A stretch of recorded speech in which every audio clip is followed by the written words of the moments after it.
Isang mapagpalayang gabi po sa inyong lahat. Ako po si Germaine de Runa at ito ang The Maine Agenda kung saan ang isyu ng bayan ang ating main priority.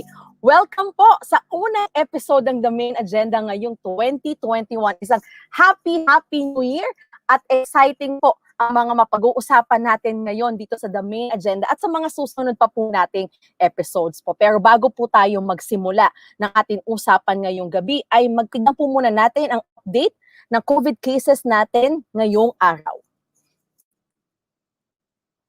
So ngayon po ay January 5, 2021, Tuesday, ang total number of cases po natin ay 479,693 wherein 21,997 of those po ay active cases.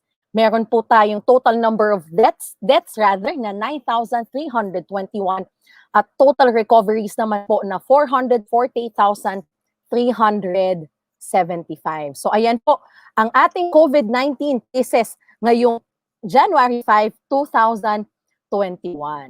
Okay. So kagaya nga po na nabanggit ko, no, ito po ang unang episode ng The Maine Agenda for this 2021. Alam ko po, napakarami po nating pinagdaanan nung nakaraang taon, no? Nagsimula po ito sa pagsabog ng Bulkang Taal, ng pandemya, ng sunod-sunod na mga sakuna, ng bagyo, ng lindol. At maliban po doon sa mga natural disasters na napagdaanan natin, marami din po tayong mga napagdaanan economically at politically sa ating bansa. At syempre, para po mas maging handa tayo o magkaroon tayo ng ideya kung ano nga ba ang magiging political climate natin ngayong taon na ito. Yan po ang ating pag-uusapan ngayong gabi. Makakasama po natin ang isa sa aking mga kaibigan, isa pong profesor mula po sa University of Asia and the Pacific and Warwick and Rogers. Kasama po natin ngayong gabi si Professor MICHAEL GARCIA. Hi, Maine. Good evening. Good evening sa mga nanonood. Happy New Year. Happy New Year, Robin. Okay, no? Thank you for joining us tonight, no?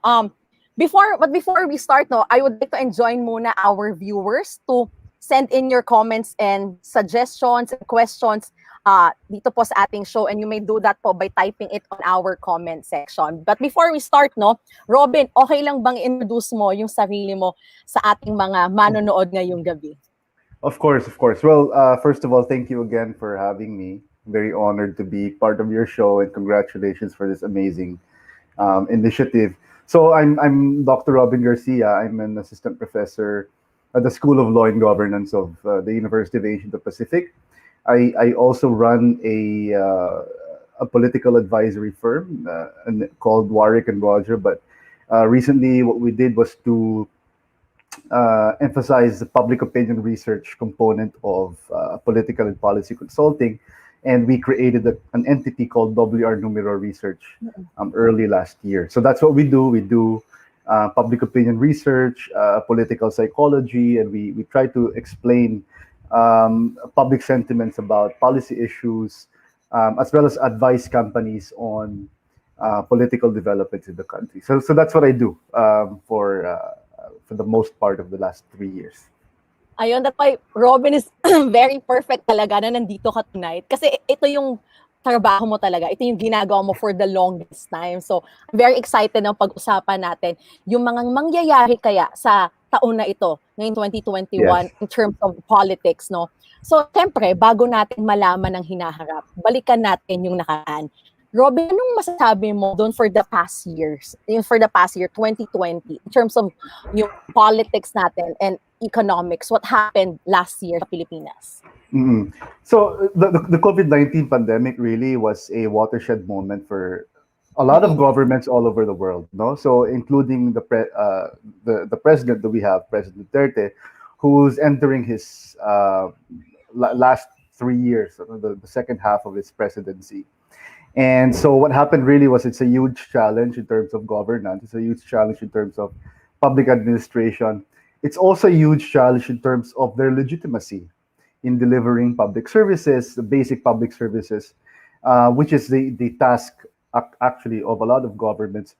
But it's even more crucial because President Duterte won on a populist populist idea, populist Right. platform. So Right. it was an extra different challenge. No? So you have to remember a lot of populist regimes really win or are able to continue their power because of this manufactured idea of the ability to create change or the ability to deliver a particular promise. So they had to shift gears really because the President Duterte's government really began with this whole idea of anti-crime, but more importantly, the idea of infrastructure. Both issues are issues that refer really to what people can see and touch. No, the Right. COVID-19 pandemic is something that's really what they can see and touch. No, so this is something that they could that's really close to the gut. No, Mm-mm. because it really talks about their survival, a lot of death. So for the next few years, actually this year, this October, no, so you have the what do you call this, the filing of candidacy this year, no, and that's something that we have to understand uh, the filing of candidacy of um, of candidates who are willing to run for the 2020 elections, no. So really, the from January to October, these months are crucial for Right. Oh, how they define or shore up le- uh, legitimacy. And whoever mm-mm. the president is going to endorse is something that has to, I mean, has to really, really address the issue of COVID-19. So the COVID-19 issue is an issue of so many things. It is an issue of public health as much as it is an issue of foreign policy. And I think it will Exactly. take a very eloquent opposition, something that we haven't seen, to be honest, an eloquent opposition to rally up supporters to reimagine how COVID-19 pandemic really came about, whether it's an issue just of public health of service delivery or something that that's more international, right? So Mm-mm. um, and we know, I think the issue of vaccines is something that you want to talk about. Yes, So oo, yun nga. the vaccines and ayuda actually will be an electoral currency. No, so Exactly, I oo. think the power of the incumbency of the government of the president and the whoever is going to run under the presidential endorsement will have the opportunity to shape perceptions of generosity. No? Kaya yung ayuda is an issue of how they are able to shape perceptions of generosity, and whoever will be given a vaccine, whoever where it comes from, is an issue of power. No, Right. it is a way for a specific candidate or specific government to have an arsenal, no, of Mm-mm. material things that they can then shape towards something more of a towards an electoral end. So Yun. yeah, so Okay. generally that's where we're coming from from last year, Mm-mm. and then Yeah. entering 2021. That's something that we want to watch out for. Right. So Robin, kanina you mentioned that COVID-19 is not just a public health issue, but also a foreign relations. It has to do with foreign relations, right? So how do you Correct. think we did? I mean, the government, the Duterte government, how did we gauge in terms of foreign relations for the last year and in this coming year, no, this year rather, 2021? Right. So, of course, when it comes to domestic governance, it has a lot of things to do with institutions, of corruption, of service delivery, Department of Health, all of these things. But the how the pandemic originated, we know that it originated from a foreign country, right? And Right. Mm-mm. it doesn't matter if it's China or the United States. It just so happened that we have a good relationship with China. At least the president is trying to forge a good relationship with China towards a particular end that we haven't really seen yet. Doesn't investments have lagged really. Japan has taken the cudgels of investing in infrastructure and made the build dreams of Duterte come true. China is nowhere to be seen. Very few. They gave out masks. They gave out scientists and did some superficial support really. But what we really want to understand is the relationship of the Philippines with China really affected our own immigration policy. The immigration policy, which is connected with security, obviously human security, the human survival. No, it is an issue of security as much as it is an issue of public health. So there were a lot of people who came in. We did not close our borders because obviously the free flow of goods and people are one of the things that countries really aim to Mm-mm. have, to gain a better relationship. So there were a lot of people who came in who carried the virus, and so it really under the population afflicted the Philippine population with the virus. Of course, we're not saying that the virus just came from China. They're from China, right, right. It may be a Filipino who came back from Abu Dhabi or whatever, right? But we're saying that a huge part of where the pandemic originated was from China, and there could have been more foreign policy measures in that regard that could have been done Mm-mm. by the Philippine government. Okay, so thanks for that. So we talked about yung foreign relations natin with China. How about now with the US? Kakapanalo lang ni Biden and Kamala Harris, which was very different from Trump, no? Which is kinukumpara nga si Trump with Duterte. Sa tingin mo, how will it affect yung relations natin with the US now? That's a good and tricky question. Actually, I've been saying, trying to analyze this also. I think this is a big question for the Philippines.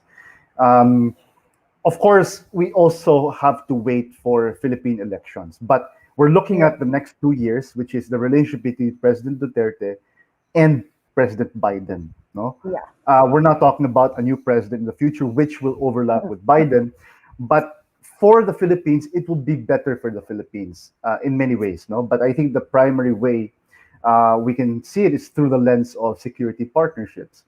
The United States will be more serious under Trump in improving alliances all over the world, especially in Southeast Asia, which is really the front of its attempt to try to defend the world against China. And the Philippines is one of the main outposts for security. And I think this is self-explanatory. Mm-mm. But because Biden is what is based on his electoral pronouncements, Biden is more serious with alliances, is more serious with stronger when it comes to China. That's something that's good. So, but I think we also have to understand that Trump was strong against China in terms of rhetoric, no, um, but that should be seen in the context of the elections. So he was trying to try to gather support against China to distract people Mm-mm. against his own handling of the COVID-19 pandemic. So he's like creating a whole enemy so that not the Filipino, the American The people US, yeah. can Mm-mm. rally with him against China. But we're not, it's over the past years, the U.S. really didn't. I mean, was what seen as not serious about its security partnerships. In fact, he expanded the province of American foreign policy from the pivot to Asia, which is really the pivot to Southeast Asia, to that of encompassing anything from India to Australia, that's why you have the Indo-Pacific strategy. So it means that he did focus on China. What he did was to focus on a huge area Mm-mm. um, spanning from India to uh, to to maybe even east of the Philippines. So yeah, we think that Trump was not serious, and Biden will be able to maybe represent the interests of the Philippines better. But Biden will have a huge challenge because he will need to balance human rights and security. Right. Mm-mm. Mm-mm. So Can you Biden, elucidate further on that? Like yes, how to definitely, balance? Yeah. because Biden is more serious about human rights, about empowerment, even all over the world, no. So, and obviously, President Duterte is seen as Mm. one of the violators of human rights. Um, so it's a balancing act for Biden. No, what he will prioritize is anti-China, or improving the relationship with the Philippines so that we have more alliances against China if ever things really go south, or castigate President Duterte Right. for human rights abuses. Now the problem with that is if you castigate President Duterte a lot, what will happen is that you might push the Philippines closer to China, to China. no? And Right. embolden President Duterte's idea that the U.S. is really a country that cannot be relied on in terms of security, or a country that's just interested in mm, interested in the market. I mean, it's really self-centered, no? Mm-mm, mm-mm. So it's yet to be seen what the China policy or what the Southeast Asia policy of Biden is. But that's something that we might want to watch out for. He's going to be inaugurated in a few weeks. I think January 21st. So we might want to look at his speeches, look at Right. the pronouncement from the Department of State. Um, he he appointed a lot of foreign policy executives from the Obama administration. So, we really look forward to what they have to say about China, about Southeast Asia, and the Mm-mm. rest of their allies in the world. Very interesting sinabi mo, no? Like, if they castigate the president, it would definitely backfire on them, no? But how do you think would the public react if, I mean, if the public, the Philippines and the US would react if hahayaan lang ni Biden itong mga maaring mga dagdag pang human rights violation ng Presidente Duterte? Right. That's a good no. So you have to look at also the perceptions of the free world. So you're talking about NATO, you're talking about Yes, the yes. EU, Germany, all the people who care about human rights, who will not condone human rights violations, who will then pressure the United States Mm-mm, to mm-mm. be, to live up to what it's known for since the end of the Cold War. And it's known for what you call liberal internationalism, which is to spread liberal ideas all over the world, even at its own expense. So remember, Mm-mm. that's why si Trump nga, did the America First policy, because it sees that the U.S. is doing a lot of advocacies, but it really doesn't benefit the U.S. No, but there's this pervading perception, especially with Obama, that the U.S. has to do its job regardless of whether it's going to earn from that, or whatever interest it's going to have when a country respects human rights or not. So yeah, so I think this is something that Biden has to contend with, even locally. So you have a huge Mm-mm. constituent who care about human rights. There are a lot of human rights issues that rocked the United States in the last 2 years, and that's something that we want to. I mean, a lot of people want to see. Even in fact, local domestic groups in the countries where the U.S. is allied with. So, for Mm-mm. instance, you see uh, Taiwan, groups in Taiwan who are calling for democracy, who need U.S. support to promote democracy in their countries, right? Even the Hong Kong, no. Right, Um, right. so the Philippines will also, I'm sure there will be groups in the Philippines who will try to forward, or try to advocate in the United States for the U.S. government to, to try to be stronger Right. against the Philippines in against human rights violations. Mm. We're actually seeing a lot of that right now, no? Maraming grupo na rin na based sa US or Filipinos or asking for support. So, in terms of human rights movements and advocacies, how do you foresee yung magiging mga ganitong movement this 2021? Given nga na nanalo na si Biden and may mga issue na maaaring supportahan yung call against sa mga human rights violation ng Presidente Duterte. Actually, Maine, And we it's have to also, go back yes, to go ahead. we have to go back to domestic elections, no, to the domestic sphere. Kasi I think that the question will be answered better with the situation in the domestic sphere. So my Mm-mm. point really is human rights organizations will have a louder voice if you have an effective opposition. No? And Right. this is something that needs to be understood. The opposition's job is to be a good politician. And this is something that, Mm.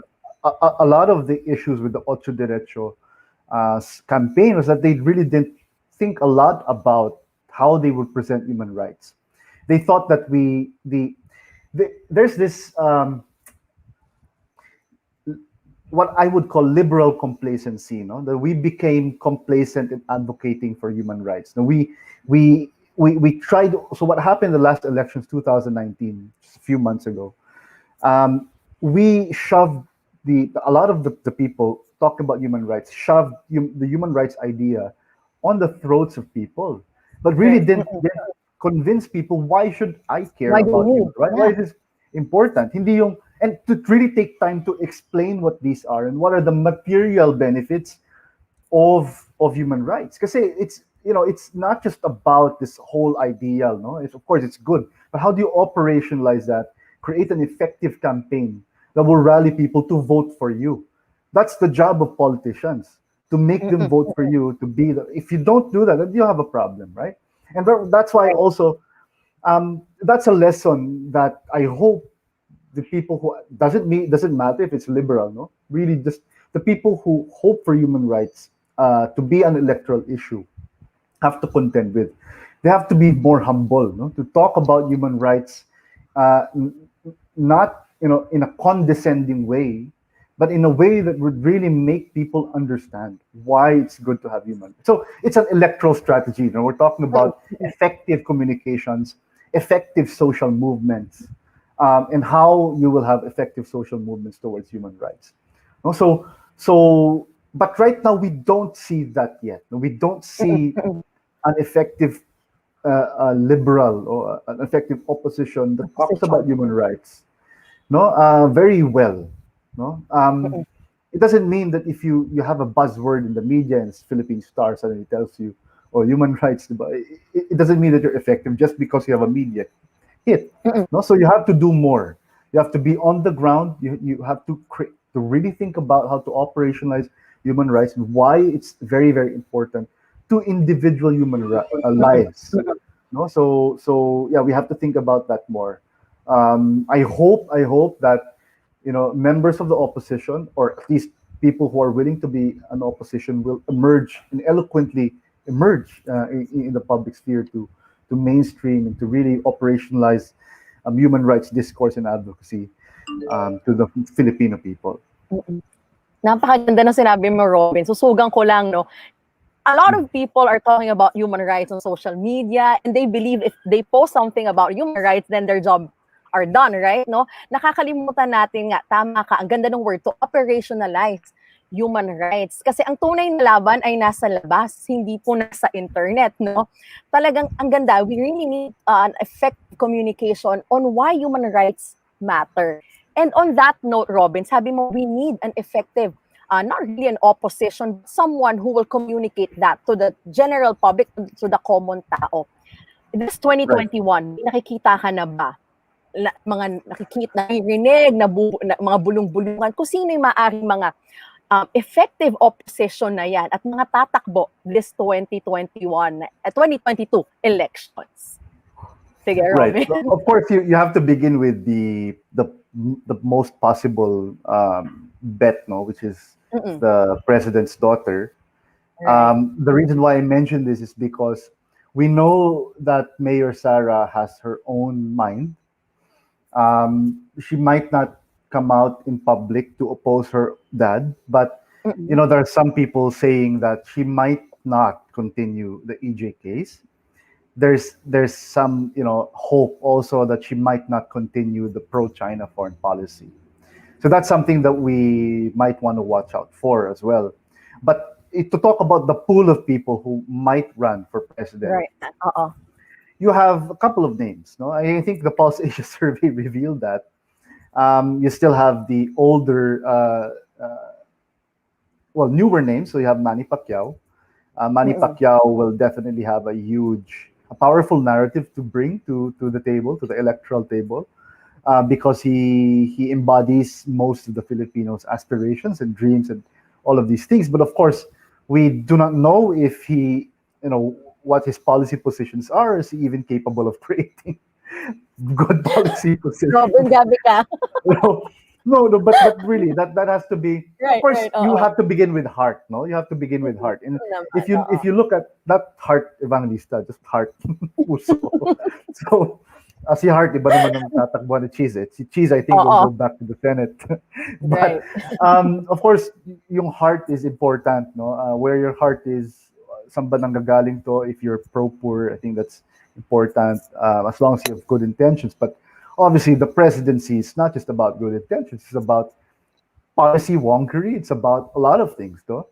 I just hope that the people, if he does win, if he does, really file for candidacy, decide to run, the people behind him or advising him are good, no, are good enough Mm-mm, to mm-mm. form good policies to understand what are the issues per sector, agriculture, social welfare, health, no. He president, sorry, president na kagad, no. Si Senator Manny Pacquiao might need Senator the pa lang. advice of good people. But then, syempre, yung plagiar is he's the president of the PDP Laban, no? Which is the party of the president. So we're not sure how much he'll veer away from the rhetoric and from the policies of the president. Right. But if he does emerge as an opposition, and I think that's still a possibility, doors are not closed for him to shift. It's going to be an interesting Mm-mm. ride. The issue with Pacquiao also has to do with who is the vice president of Pacquiao, no? And who will be the slate of Pacquiao. Ngayon, obviously, if he's the president of PDP Laban, if he doesn't resign before he files for candidacy, the slate of PDP Laban will be what he should be able to carry, Mm-mm. no? And we're not yet sure who might be the vice president, but we're hearing that Tito Soto, the Senate president, is interested Okay. to Mm-mm. be vice president.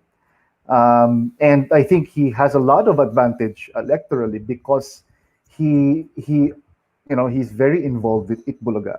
And with the absence of ABS-CBN, to reach the D and E, um, Tito Soto will have a lot of leverage, actually. Right. So Kasi that's the effect. kitang-kita siya, oo. Mm. Yeah, Maliban so sa siya lang. dalawang name that you mentioned, sino pa? You mentioned Mayor Sara, Senator Manny Pacquiao, who else? Senator Grace po, I think Okay. learned a lot already. They weren't ready for 2016. I think the electoral machinery, the electoral expertise was not there. But if she is interested to put herself through this grueling campaign again, no, if she does emerge as an Oo. opposition, you'd see that she is already talking about a lot of policy positions that might go against the priorities of the president. Traffic, diba? She was the one who Mm. denied Yeah. the emergency powers in the Senate, and that was good.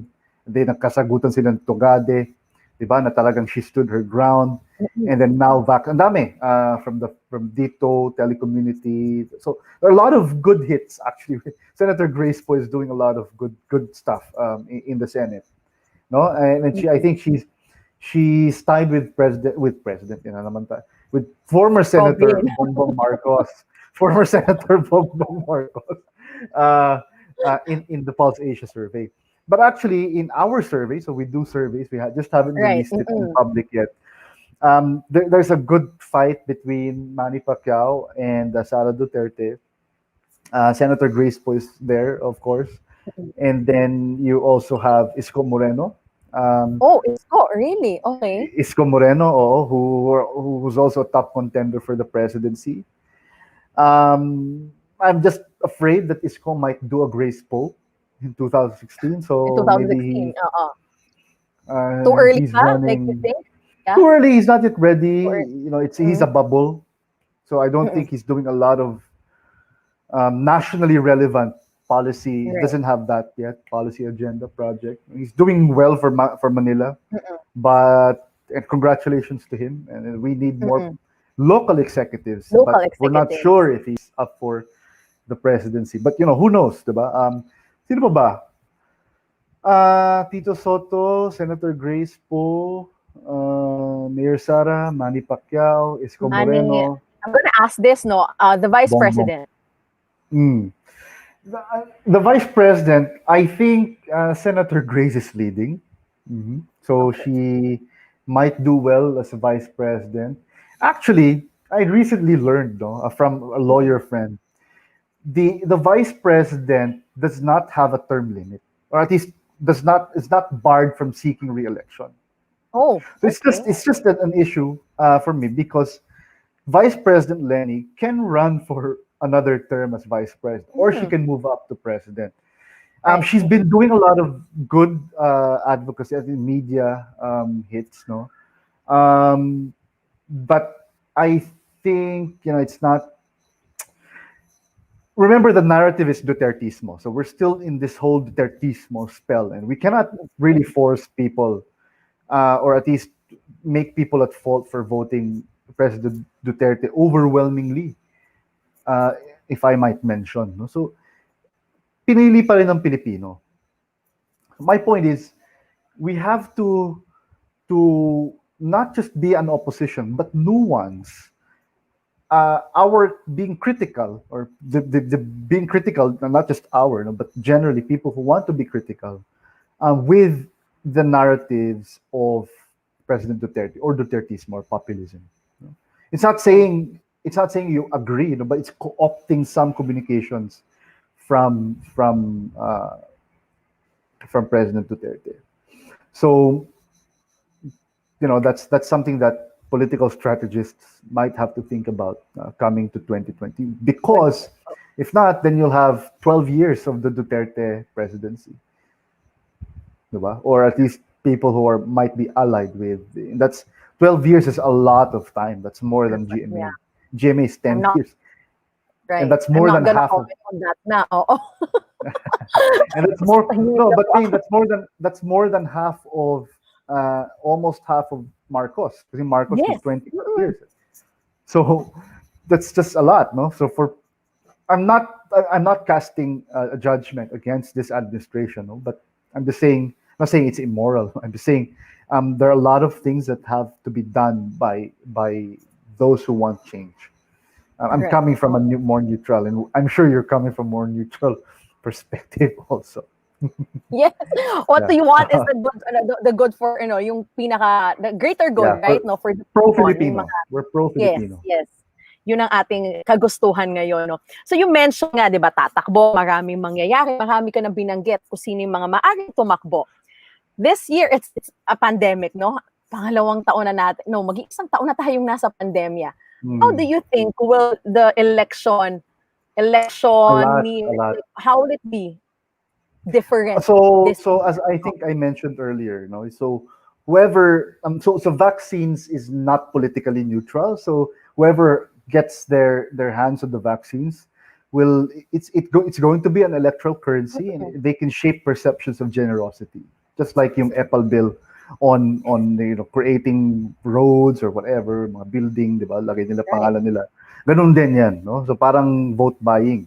No? So di sino nagbigay, galing kanino, may pictures, may 1.5, bibigay sa tao. Parang ganyan din yung vaccine. Vaccines magkano ba? 3,000? I think, right, no? right. Mga ganon. Oo, Mga ganon din, parang vote buying levels din. So that's possible, no? That it could be again used to shape the perceptions of generosity. So, but the second thing I think is the conduct of the elections, not just yes. uh, How? Oo. how. So it might be mail-in ballots. So the most powerful person, if that's the case, is whoever will be appointed as Postmaster General of the Philpost. It used to be whoever was Secretary of DepEd, diba? Because yung mga teachers yung nagbibilang. Teachers. So kung sino ang dilagay mo DepEd Secretary is not really there for education, but there for elections. And that's just the truth, no? Sino appoint nila dyan, parang Supreme Court judge or parang COMELEC, diba? But the power was shifted to COMELEC when we automated the elections. I'm not sure what will happen to Smartmatic, or if Right, there will be a oo nga. special law, or if they might postpone the elections. Who knows, diba? If they postpone Robin, what will Hmm. happen? Well, walang elections. I think that's What do you perceive? Like, how would the public react? uh, Paano naman yung power dynamics? Of it course, the depends on president how thing. Oo. uh well number one, that's a good question actually. I'm just Diba? humoring you, no, Oo. but it's a good question because President Duterte is old. No, he cannot do so. He has to create some kind of an authoritarian, rule by law to create a legislation or an executive order appointing whoever he wants to succeed him and to postpone the elections for 1 year, it's magiging 10 years, it's magiging forever, like Putin, like Xi Jinping, no? So, and Robert Mugabe, no? Alam mo naman yan, debater tayo. So, lumalaban si Robert Nakakatakot, Mugabe. Robin, to be honest, nakakatakot siya. Oo, sige, go ahead. Definitely nakakatakot. Definitely nakakatakot. So, I hope it doesn't go there. I hope the Philippines will have peaceful elections. I think we still have fears of the Marcos time, but there will be people who will justify continuity because of the gains that have been achieved during this presidency, which is what also the President Ferdinand Marcos did in the 80s, so 70s and 80s. So yan, but yun, rule by law, not rule of law. So Rule by creating law, new oo. legislation, creating new laws, and say that it's legal to, or just outrightly break laws. A lot of people Hindi don't naman break, and they don't hindi care naman about bago law. sa kanila ito, 'di ba? Oo. So, hindi bago sa Right. kanila. So, anyway, I'll keep my mouth shut again. Anyway, we have may Sure, question sure. tayo, Robin, from Jules Giyang, no, ang ating co-creator dito ng Quarantalk Media. Question niya is, how can the public be wary, siguro, especially when the vaccines roll out? Kasi nga, like what you mentioned, it might be used as political leverage of those running. Paano maging aware yung That's going publiko? to be an issue because obviously, looking at Filipino political psychology, we have this utang na loob. That's why nga vote buying is prevalent because it works. It works to it's not just a material it's not just an actual material benefit no getting money, um, but the fact that these people give, in times of course they know that bibigyan na sila pagka election time, no, but tumitingin ng utang na loob ang Pilipino. I think that's ingrained in the culture of Filipinos, and that's something that we cannot ignore. But before that, thank you, Jules. Si Jules, I know this guy. We lagi lang kami nakikita sa school sa UP when I was doing my masters there. Now he's a celebrity, and Yes, thank you for the celebrity. question. So yeah, how can they be worried? How can we warn them that it may be used Right. against them? No, that's the issue. I guess if I understand the question correctly, I actually don't know, to be honest. I don't know how to answer that. I don't know what type of communication strategy we can. I think I have to think about that. Kasi we've been warning people. Voter education has been focused on giving passive aggressively telling people to vote for the right candidates, telling them that qualifications are important. Many so it could be part of voter education. There could be a rollout, no, by civil society organizations, political organizations. That's possible. It's one thing to inform, it's another thing to persuade them. So I'm not sure yet, how to persuade them to be, to warn them. Kasi it's hard naman to tell people don't vote for people who give you vaccines. Parang, that's weird. Ang hirap. Oo, it's very weird. So kailangan pag-isipan. Oo. Yeah. Right, oo. Yeah, tama ka. I think, no, it connects to what you said earlier, yung operation, oh my God, may talaga ako sa word na to. How to Operationalization. operationalize, not just human rights, pero yung mga bagay na trabaho ng isang leader, no, na hindi naman utang na loob dapat ng taong bayan ang vaccine, kung hindi trabaho nila ito. Pero mahirap nga siyang i-communicate pa talaga. And I think pwedeng gawin yan ng inyong grupo, no, Robin, kung paano nyo to maiko-communicate sa publiko, di ba? Ayun. So, may tanong pa ulit si Mr. Jules Giyang. Another question is, ano kaya yung top 3 election issues na magiging matunog ngayong 2021, coming to the election year na 2022? I think it has to do with the material basis pa rin, no? You're talking about jobs, you're talking about hunger.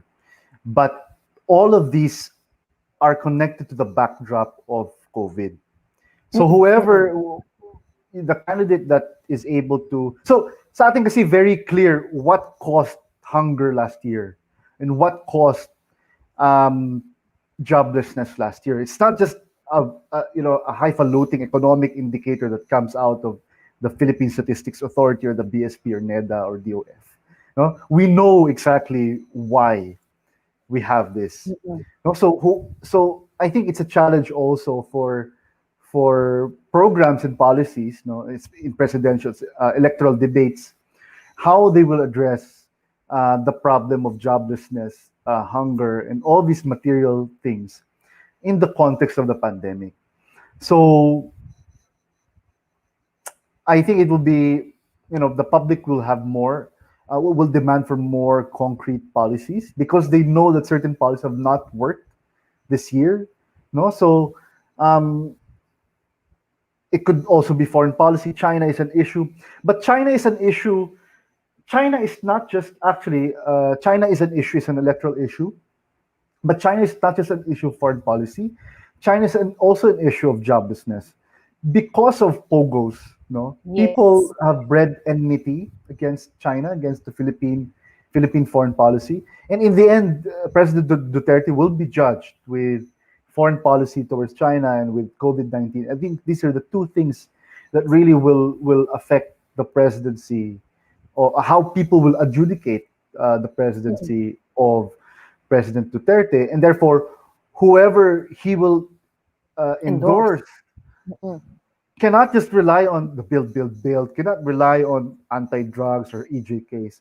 They have to be more creative. They have to think more about these things moving forward. So I think, yeah, the top three won't change, but the conversation around those issues will change Mm-mm. in the context of COVID nga.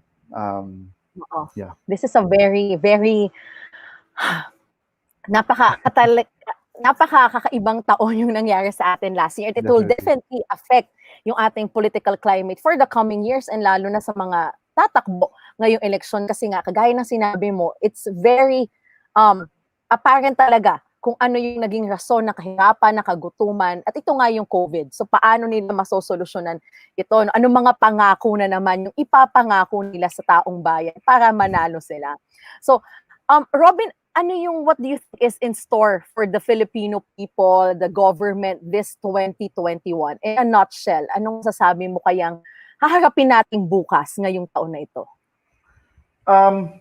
So for the government, I think, of course, the people who are, syempre the government is not all elected, no? So that's a good question because the people who are seeking for re-election will want to do more electoral stuff. So they're busy now with money issues, they're busy with surveys, they're busy with endorsements, coalitions, alignments, all of these things.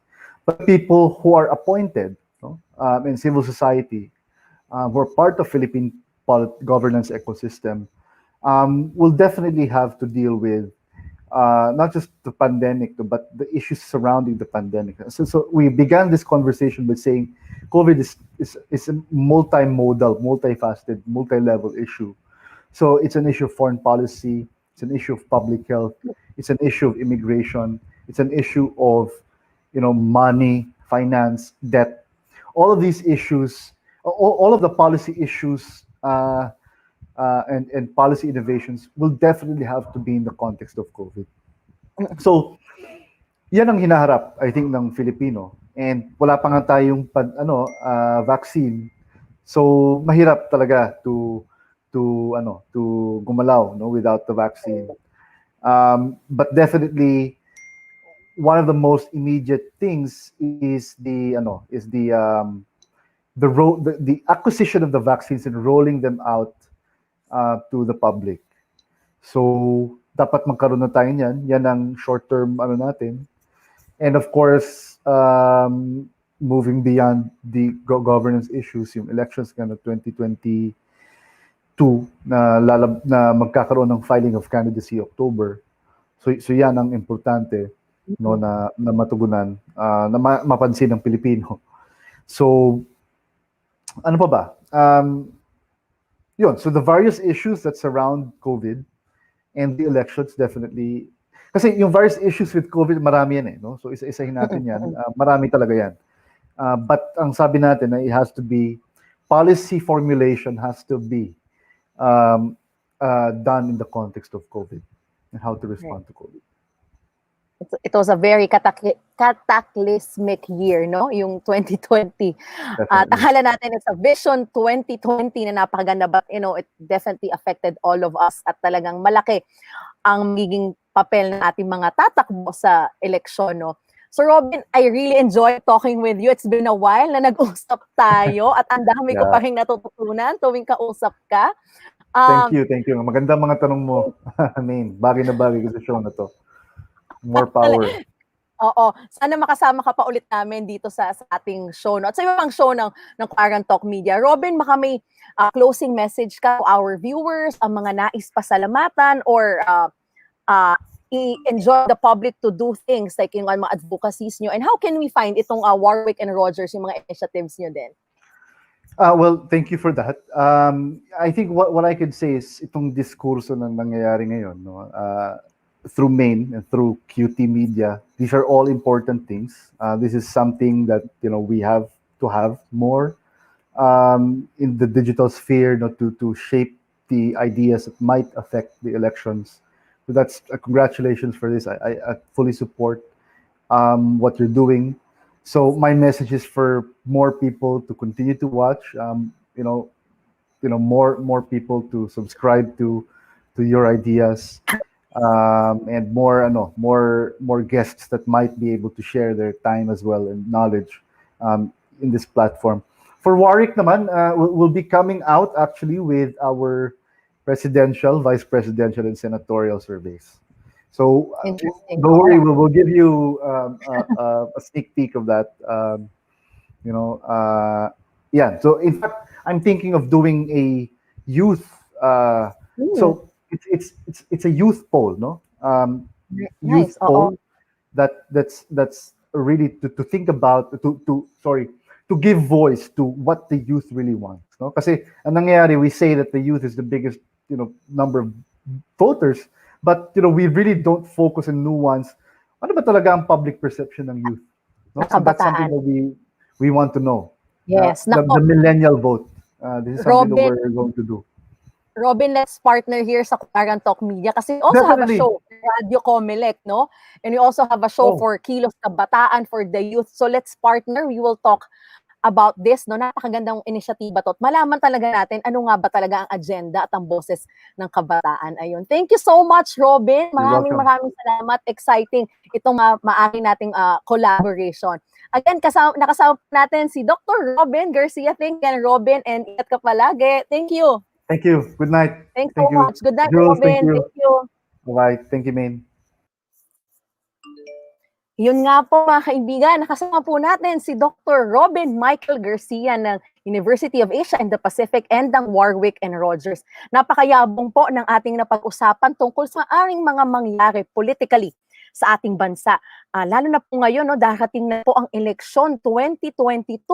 Kung paano nabanggit po kanina ni Dr. Robin, no, na maaring magamit yung vaccine as a political leverage. At ito nga po, no, kailangan maging aware ang publiko natin kung paano tayo boboto rin ng maayos, no, at napag-usapan din po natin yung mga international and foreign relations natin dito sa bansa at sa iba't iba pa pong mga bansa, specifically China and the US. Napakadami pong pwedeng mangyari ngayong taon na to. Siguro ang masasabi ko lang po dito po, no, sa The Maine Agenda ay maging mas aware tayo, maging makialam po tayo. Ang ganda po nung sinabi kanina ni Robin, no? I-operationalize po natin ang issue ng human rights. At hindi lang issue ng human rights, lahat po ng mga issues na may kinalaman po sa ating mga Pilipino.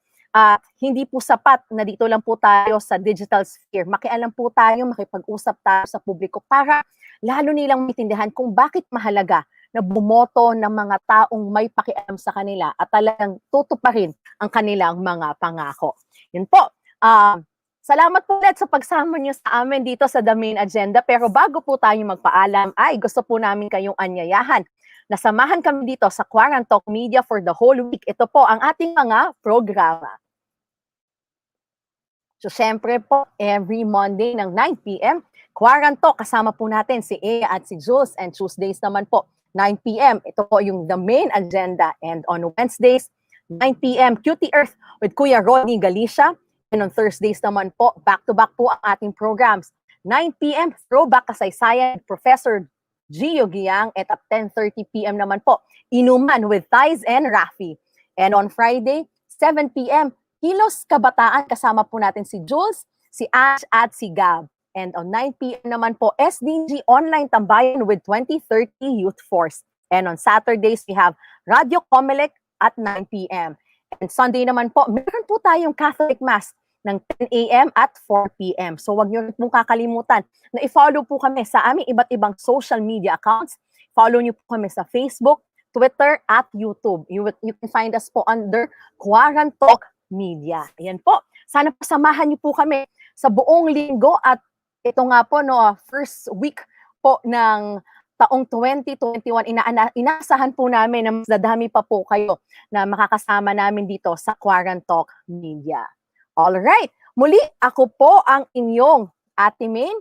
You may follow me po on my different social media accounts kung may mga nais po kayong pag-usapan. On Facebook, it's Germaine Halandoni de Runa. On Instagram naman po, it's at Germaine Halandoni de Runa. And on Twitter, it's at Germaine G. de Runa. So, you may reach out to me po sa mga accounts sa yon kung may mga nais kayong pag-usapan na developmental or political issues dito po sa ating show. So, kita-kita po ulit tayo sa darating na Tuesday kung saan ang issue ng bayan ang ating main priority. Ito po ang The Main Agenda.